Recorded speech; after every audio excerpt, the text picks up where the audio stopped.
അന്നത്തെ വാർത്താവതരണം എൻ്റെ തലയിൽ വന്നു, എൻ്റെ ചുമതലയിലായി, ഞാനാണ് ചെയ്യേണ്ടതെന്ന് തീരുമാനമായി. അപ്പോൾ വൈകുന്നേരം 7:30 എന്ന് പറയുന്ന സമയമാണ്.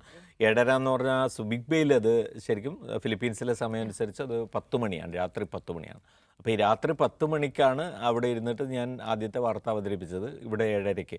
പക്ഷേ അപ്പോൾ ആദ്യമൊന്നും നമുക്ക്, കാരണം വെച്ചാൽ ഞങ്ങൾ ട്രയൽ ബുള്ളറ്റിൻ സിസ്റ്റം പോലെ ചെയ്യുന്നുണ്ടായിരുന്നു. അപ്പോൾ അതുകൊണ്ട് അതുപോലെ അങ്ങ് ചെയ്യാം എന്നുള്ളൊരു ധാരണയായിരുന്നു.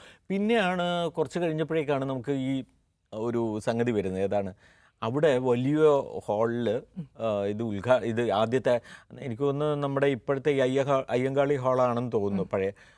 പിന്നെ ആ ഹാളിൽ വെച്ചിട്ട് വലിയ സദസ്സിന് മുമ്പിൽ ഇത് ആദ്യമായിട്ട് പ്രദർശിപ്പിക്കാൻ പോവുകയാണ്.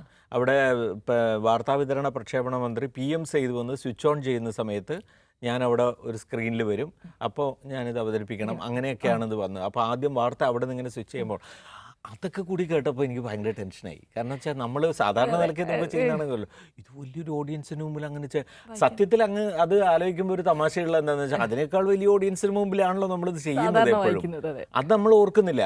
അങ്ങനെ ഒരു വലിയൊരു പരിപാടി നടത്തി അവിടെ വെച്ചാണ് ഇത് ചെയ്യുന്നത് എന്നൊക്കെ കേട്ടപ്പോൾ ഭയങ്കര ഒരു ടെൻഷനൊക്കെ തുടങ്ങി.